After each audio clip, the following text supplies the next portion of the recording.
Ito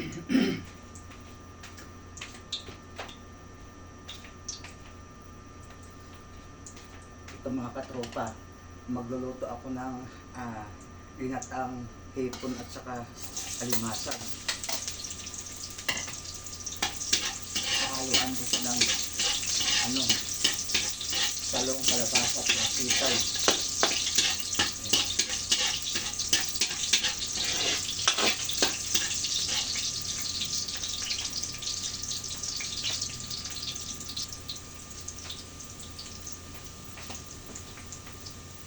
Hipon, ikita ko muna. Kasi para lumabas yung niya, aligi. Yung taba niya. Kasi para mawala yung lansa niya mga katropa. Magluluto na naman ako ng ginataang hipon at limasag. Tapos hugan ko siya ng gulay. Pulutan, pang-ulam naman ito mga katropa.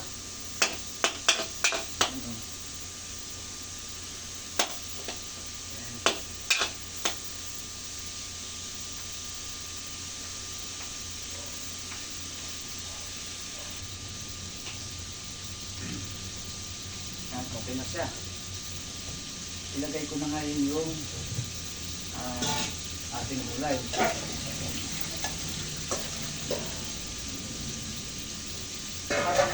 Parang style pinaktik siya. Tapos ang sahog lang. Ayan o. Halo-halo. Ibuot ko sa yan. Tapos imikos-mikos. Ayan o. Ayan, imikos-mikos.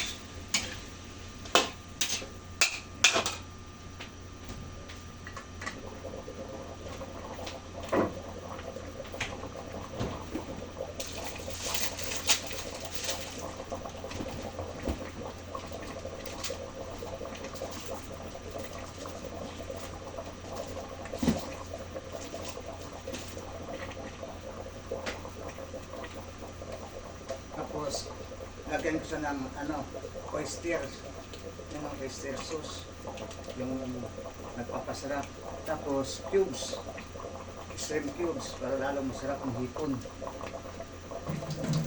Tapos, imikos-mikos ko siya. Mikos. Mikos-mikos.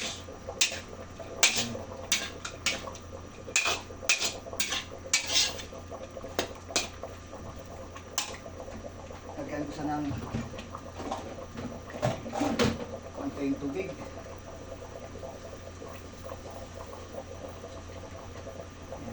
Konting tubig. Kalahating baso lang para maluto lang yung kanyang gulay.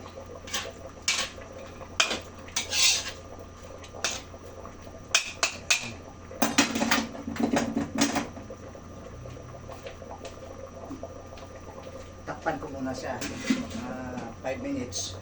Buksan natin.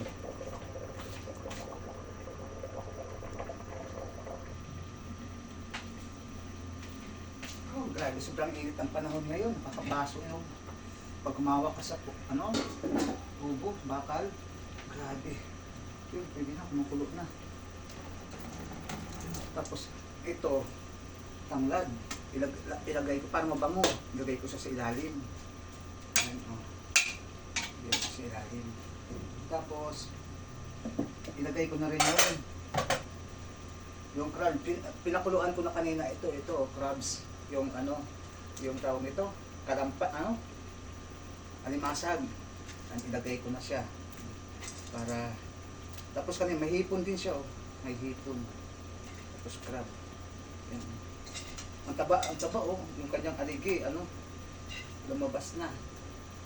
Kasi kung sabay ko siya sa gulay, matagal siyang maluto, kaya niluto ko na sa kanina.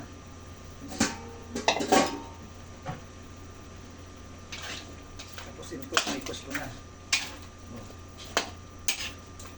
Ayan. Tapos para ang bango niya, yung tanglad mabango. Ayan. Mamaya ko na sa timplahan kasi hindi pa sa gaanong luto. Mamaya. Takpan ko muna uli.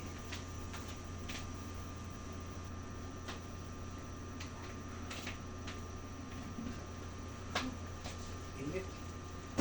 Grabe ang init ang panahon ngayon. O akin na to. Pintahan na. Pintahan ko na siya. Konti lang yung ano, asin. Kasi ayaw, maalat siya pagka madami. Yung konti lang. Yan.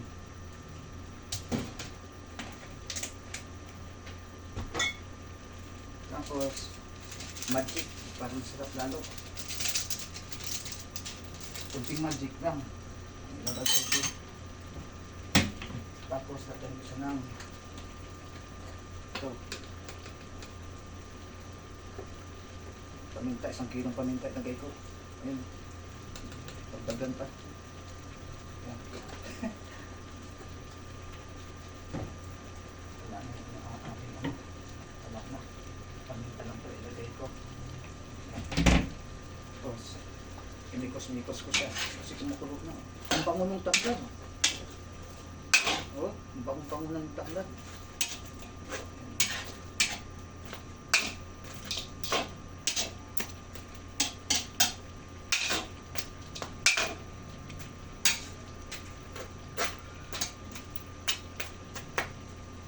Takpan ko muna ulit siya. Mamaya-maya. Ay, ito. Ilagay ko na yung malunggay. Kasi ito, masustansya. Para design. Oo. Oo. Para pinaka-design niya na. Yung malunggay. Dahon ng malunggay. Tapos, inikos-nikos. Oh. Yan o. Nikos-nikos. Naku, nabungkag yung ano. Yung dahon, yung ano, nabungkag. Ano ba tawag dito? Alisin ko na kasi mabango naman na. Yung ano, tanglad. Asus. Binuo. Nabungkag. Kasi, nikos-nikos.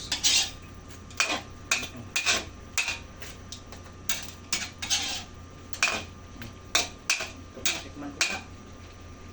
Bago ko ilagay yung gata. Pwede na. Kanina, nagpagata ako. Biro mo, ang mahal ng gata, 50 pesos. Isang gata lang ginawa ko. Para masarap. Puro. Oh. Ayun, oh. Oh.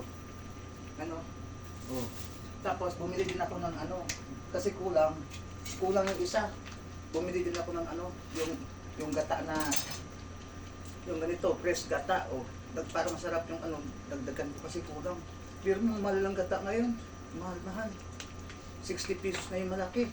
Yung dating tagpo 40, 60 na ngayon. Grabe ang gata ngayon. Grabe talaga.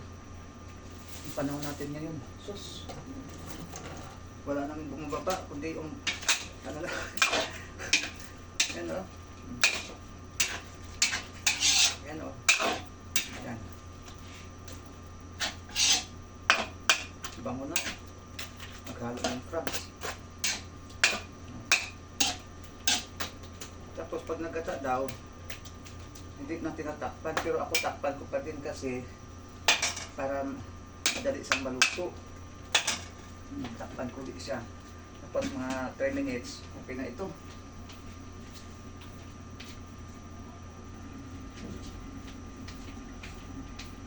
Oh, tikman na natin, tingnan natin. Luto na ito. Oh. Ayan oh. Ang sarap oh. Oh. Kasi pag ako nagkata, ayaw ko yung overcook kasi nadudurog yung kalabasa. Swati oh. Ang sarap. Hindi lang pang pamilya, pampulutan pa. Tingnan mo oh. Oh. Kumukulo-kulo pa oh. Huwag na natin imikos-mikos kasi baka madurog. Oh, pwede na ito, patayin ko na. Oh. Sarap talaga. Suwabe talaga ang sarap. Hindi ko sana nilagyan ng sili kasi baka yung kakain manghangan. Mayroong kumakain hindi ayaw ng sili. Ano mga katropa? Bili na. Sagot ko pulutan.